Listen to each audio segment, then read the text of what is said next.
Now, back in the days, people used to sample music from a lot of places to get ideas and inspiration. But since I'm a good Christian boy, I don't do that. So I'll call someone who does. Yo, DB, get on there. It's your time. Yo, did someone say sample? Where am I?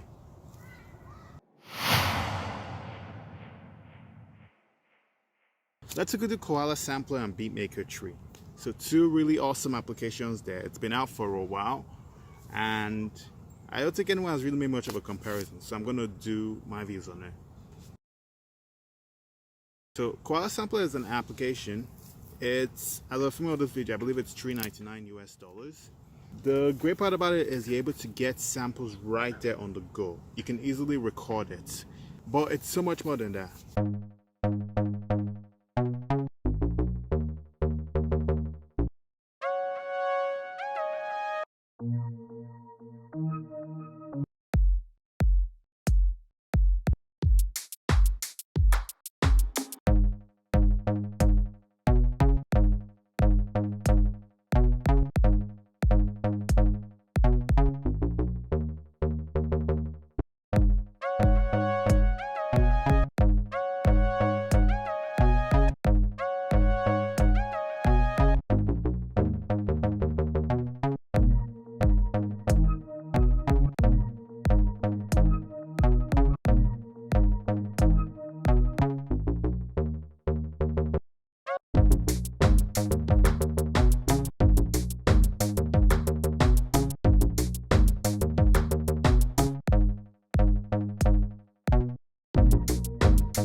It's got three modes. It's got the sample, it's got the sequence mode, and it's got the performance mode. The sample mode is where you capture audio stems and you're able to work with it.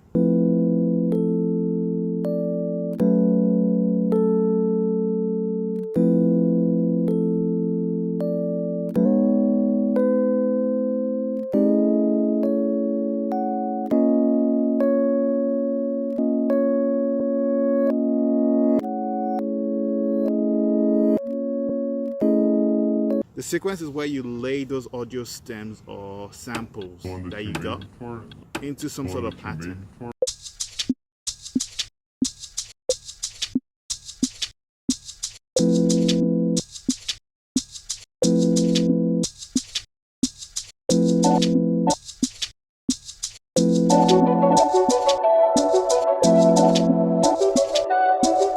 It has some sort of scenes mode as well, similar to what you find in something like Ableton or Bloxwave. One that you made for or no? One that you made for or no? One that you made for or no? One that you made for or no?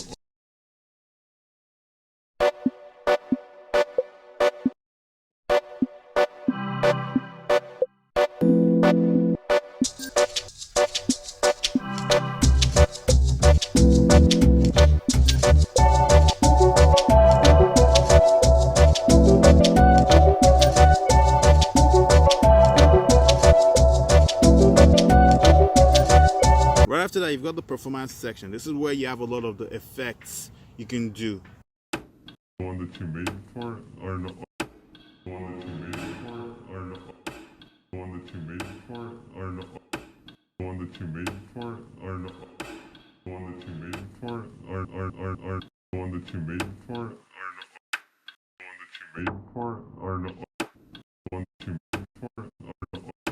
One that you made for or no? One that you made for or no? One that you made for or no? One that you made for or no? One that you made for or no? One that you made for what you made for or no? Now the effects are overall effects that apply to whatever sequence or sample that is playing in the background.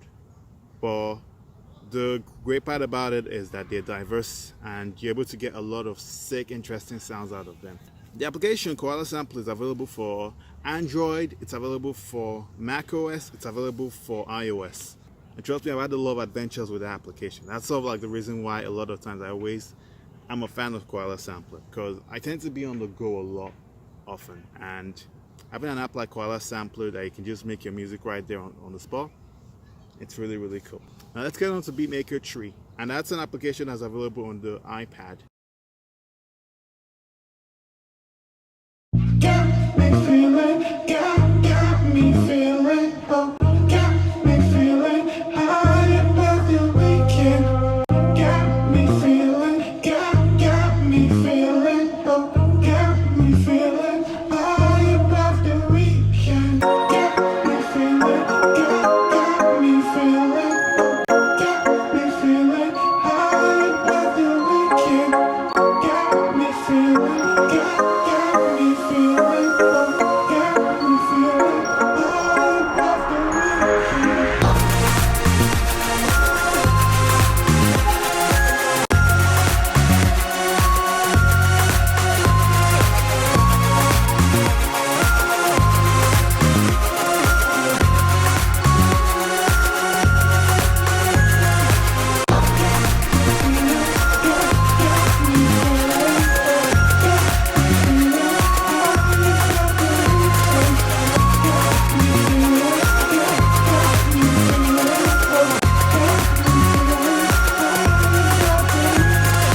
Beatmaker Tree is, some people see it as the big brother of Koala Sampler. I see it as something a little bit different though. You can have 16, 64, 128 drum pads in it. It works through different banks upon banks upon banks. It's actually a full-blown digital audio workstation on iOS where you're able to actually incorporate other AUV tree effects or inter-app audio applications. You can arrange a lot of MIDI effects or audio effects directly in the application. You got scenes mode as well. One of the greatest parts about Beatmaker Tree is the sampler technology. It borrows the sampler technology from Ableton directly into an application that you can take on the go.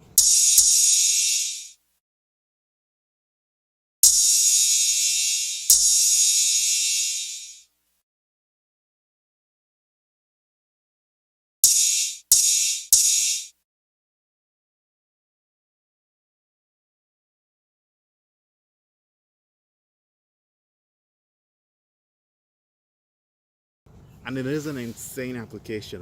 Once you use it and once you get used to the workflow, you'll be surprised how powerful it is.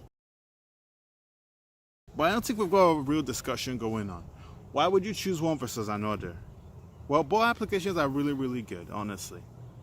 I'd say if you're starting out on iOS and you're a fan of the drum pad sequence, but you're not really sure if you want to dedicate to a full drum, start with Koala Sampler. It's an application that actually gives you a lot. And with the Samurai update, the chopping ability of the application just got leveled up.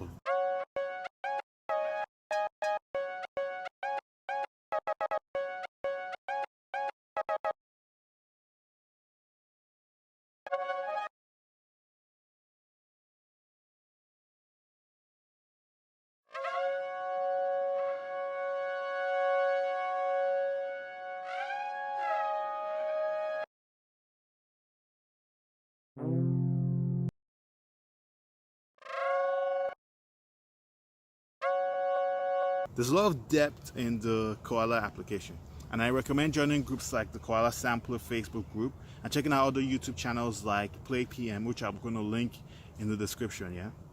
For Beatmaker Tree, it's more of a staple DAW because it allows you to load inter-app audio apps, it allows you to load AUV tree apps, and a lot more directly in it.